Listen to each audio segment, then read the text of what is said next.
what people say all the time. Do your own research and take the time to do whatever's necessary so you can vote in our next election.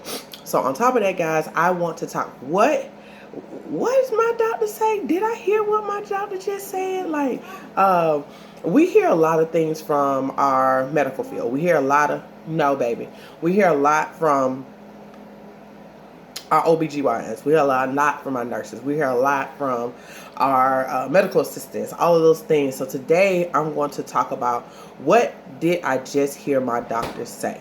A lot of us don't understand that. I have so many people come to me all the time like, man, my doctor said something, but I don't know, I'm not quite sure about it. Or they said it in some way that I didn't understand the lingo. Or they said it and it just did not feel right. That didn't align with what I think was best for me. Or I don't think that's the best decision. So I'm going to rumble down a couple of things that you may hear from your doctor, and I'm going to explain it to you in some terms that are clear and like a human being, and it makes sense. So the number one thing we typically hear from our doctor is, you just have the antibodies of herpes. Okay, you just have the antibodies of herpes, so it's no big deal, nothing to worry about, guys.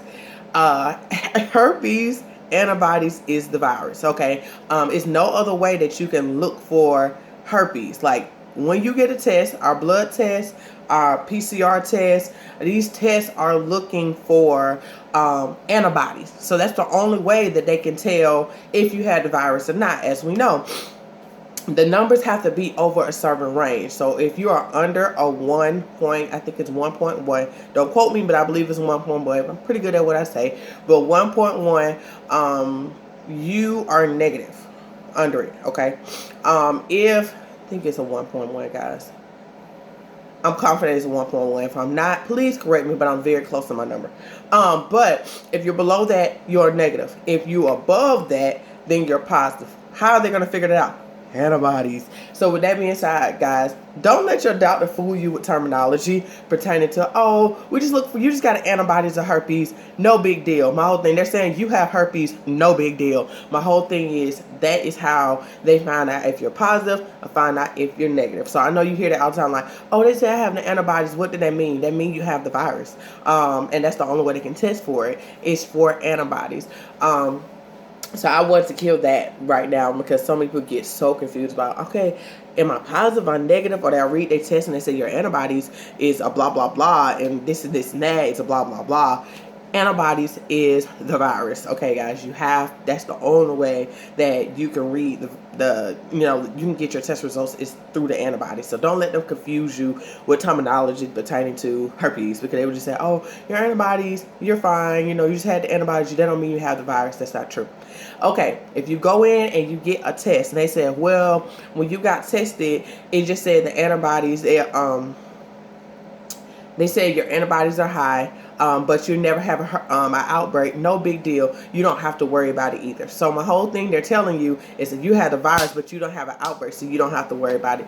That's not true either, guys. Like, if you never had an outbreak, quote unquote, doesn't mean you never had an outbreak. That means when you found out you probably never had an outbreak, or you had an outbreak, but you didn't know the symptoms. So y'all know me. I always go back over the symptoms. I always go back over that, because a lot of people think herpes is just blisters, cuts, really just blisters, but that's not true. So as we know, in your mouth, it could be blisters on your mouth, pimples or things around your mouth. It could be blisters inside your mouth, like outside on top of the gums, outside, inside. Some people have it like on the other side.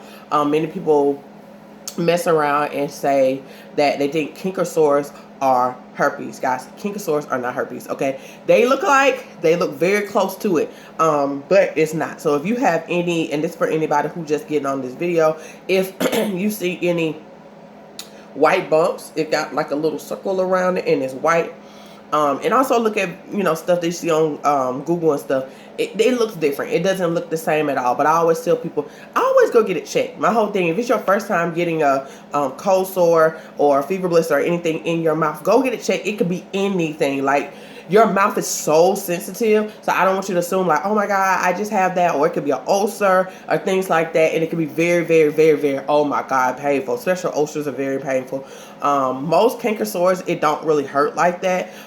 Blisters, they do. So my whole thing is, if you've never seen that before, please go get it tested. Go get it looked at, because you just never know. Most people may end up going to the ER. Sometimes the ER tell you what it is. Sometimes you got to go to the dentist. Like, I have many people come to me and they was like, well, what do you did? So I went to the ER and they told me to go to your dentist. Then go to your dentist. My whole thing, that's kind of frustrating. If you're like, well, you're a doctor, you should know what it is. But my whole thing is, the mouth is a special thing. So just like you have specialists for different things, also you have specialists for things in your mouth. So my whole thing, if you have a have a dentist, go take the time, go to the dentist also, because they don't know what it is. But also just go to your primary to find out. ERs, they're pretty like quick, bam bam. Sometimes they don't know what everything is. So if it's something that you've seen, make sure you go to your primary doctor or go to your dentist just to make sure what that is. So my whole thing, everything in your mouth is not herpes. I'm sorry guys, everything in your mouth is not herpes. So you just want to make sure of that. Also, genitals, as we know, cuts, pimples, rashes, abrasions. That could be that. They could be inside, outside, in your pubic hairs, things of that nature. It can be close to your anus as well. It could be inside of the women's lips, or inside her vagina. Guys, it could be on the tip of his penis, also on the shaft of his penis, or under his penis, under the head of his penis as well, and also on his genitals, on his inner thighs, things of that nature. They don't typically look the same. Sometimes it don't hurt at all. So my whole thing is, just because the doctor's like, oh, you never have ever had an outbreak, you don't have to worry about it. That's not true. Because at the end of the day, if you never have an outbreak, you don't know what your outbreak look like. So that doesn't mean you haven't had one. So don't be so quick to say, well, I ain't never had no outbreak. And I hear people say, I ain't never had no outbreak. But when I start talking to them more and more, I was like, baby, that sound like you had an outbreak. They're like, oh my God, I've seen this so many times. It don't hurt. I didn't think nothing about it. I seen it for, a couple of months, but I didn't think anything of it. So my whole thing is, if you don't see the same thing pop up on you, different times of the year or things like that, or you just been seeing a habit, especially for women, if you having a menstrual cycle, and you see like every time I have a menstrual cycle, I get this little rash or this little pimple. It don't hurt, but I see it all the time. Then that may just be your outbreak, okay? So don't listen to them when it pertains to them outbreaks, because everybody's looks different. Everybody don't look the same. And let's be completely honest, they're human beings too. Many doctors do see herpes all the time, and they're not lying when they have multiple people come in every day and get tested and find they have herpes. That's true. But I will tell you now, it looks totally different. What was bad to you may not be bad to them. What they think it is may not be that. So I always tell you as well, if you go in and you feel like you have a physical outbreak, make sure they test it. Don't just let them give you a physical visual test. Like many people say, oh, my doctor just told me you have herpes. They just looked at it. That ain't enough. Like my whole thing, it could be anything. A lot of people, like warts can look like herpes too, guys. And that's HPV. So make sure get tested. Make sure they take a swab of it, take your blood, do something. Stop just taking people word as bond. Doctors make mistakes, okay, guys? And I know we don't want them to make mistakes, but they're humans. So just know that people make mistakes, and you want to know for sure what you have, make sure they test it, okay? Don't just take their word for it. Make sure you get tested for it as well. So another thing you may hear, well, if you don't have an outbreak, then you can't pass the virus.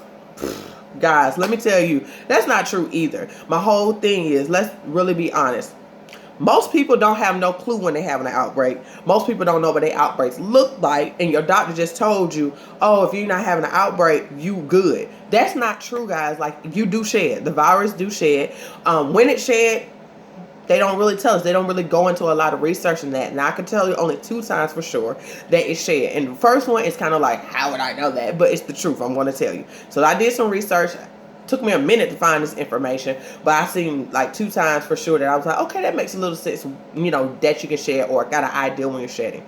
So number 1, before an outbreak. My whole thing is, most of us don't know when we're having an outbreak. Now, if you constantly have outbreaks, you may have an idea what triggers. For example, for my women who have menstrual cycles, then okay, 2-3 days into my menstrual cycle, I always have an outbreak. So I would tell any of my ladies who have their outbreak around a menstrual cycle, do not have sex prior to your menstrual, and do not have sex after your menstrual.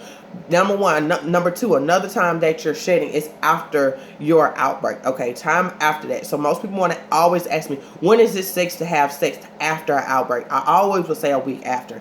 Give your body full time to heal. Just because it looks like it's healed or it looks back like it's the same may not be the case. Give yourself time. Give yourself a week after. For my ladies, like I said, or my people who are my men who know like clockwork when they about to get an outbreak, then don't have sex prior to that time either. All right, like I said, those are 2 times for sure that we know you're shedding, but outside of that, we're not quite sure. Based off the research, they say you shed the most during the first year, and that it dwindles over the years. Now, I don't know. I'm not quite sure if that's true or not, because they don't do a lot of information about shedding. And that's why they always say, well, if you're not having an outbreak, it's no big deal. But that's not completely true, because shedding is very, very, very much happens. But we just don't know when it happens. And that's what everybody is typically scared of, is just the fact of, oh my God, I'm shedding and I don't know I'm shedding. So I can still pass the virus and I don't even know when I'm passing the virus. And I will always tell people, it's just very important that you disclose the information, even if you never had an outbreak or you don't know what your outbreaks look like. Because what if you're shedding and you don't know it and you didn't tell that person, and that person end up finding out they get herpes, and they come back to you and say, hey, you gave me herpes. You be like, oh, no, I didn't. I wasn't having an outbreak. And they looking like, well, I got the virus. You be like, well, I wasn't having an outbreak. My whole thing is our bodies are very interested in this virus. It's very, very interesting. It go into dormant and it go into active, dormant, active, dormant, active, dormant, active. And like we know, sometimes it's for real active that you can physically see it, and then it's active where you don't see it at all. So my whole thing, don't just trust, oh, I'm not having an outbreak, so that means nothing. No, I'm not sitting here to tell you, don't be freaking out every time thinking, oh my God, I'm having an outbreak. Oh my God, I'm having an outbreak. Okay, look, you're not having an outbreak all the time, okay? I'm sorry, y'all. But no, you're not always having an outbreak. Okay, that is for sure. You're not always having an outbreak, and you're not always shedding either. So my whole thing is just very important to know your information, and don't be so ignorant to not know it. Take the time to know it. And learn about it. So the one thing to do to reduce shedding is, number one, you take the antiviral, or number two, you can take olive leaf. Olive leaf reduce that shedding for you. So that is another thing that we hear all the time. That doctors say that if you're not having an outbreak, that you're good. Another thing then this is the last thing that I hear a lot is, if you wear a condom, you good. You wear a condom, you're fine. You're prevent from passing the virus. That is not true either, guys. My whole thing, just like I said earlier, the virus is skin-to-skin contact. When I mean skin-to-skin contact, your skin come in contact with that area that you typically have your genitals or your oral, okay? Genital or wherever they say you had your outbreak at. Like we know, type 1, type 2 are just types. They are not telling you exactly where it is. Oral or genital. Yeah, oral, genital, junior is pouring water. Stop it! So, my whole thing is, you will not know. And it's so sad because many people have no clue where their outbreaks are and they're freaking out. But at the end of the day, if you have had a physical outbreak, then you have a very clear clue where you have your outbreaks at, and that is how you're going to pass the virus. So you have outbreaks on your mouth, skin-to-skin contact right there, and then genital skin-to-skin contact down there. As we know, condoms only protect so much. Condoms only protect so much. Condoms only protect so much. So with your condoms, my whole thing is to know that it goes on top of the penis. Like, it just go all the way down. He still got genital. He still got skin, like his thighs. As women, your vagina is very interesting. It's a beautiful thing. She has lips. My whole thing, typically, the penis just going inside of the vagina. So he's only getting protected going inside. So it can go on top, touch him. It's same for a thing. Remember, most people do not use any protection when it comes to oral sex. So you don't put it in your mouth. Doesn't really make a difference now. Also, guys also can get the virus, like outbreaks under their ball sacks and things of that nature, on their scrotums. So my whole thing is, that's still touching a woman. That's still touching her vagina area. That's also touching her anus area as well. So we have to understand that condoms are not 100%. They always tell us to use them. Yes, it's vital to use them because it prevent you from getting it very more. It do prevent, but it's not 100%. It do prevent, but it's not 100%. So my whole thing, no, I'm not telling you not to use condoms. You better use the condoms, other stuff out here. But at the end of the day, you just need to understand it's not 100% thing. And you need to understand that the virus is skin to skin.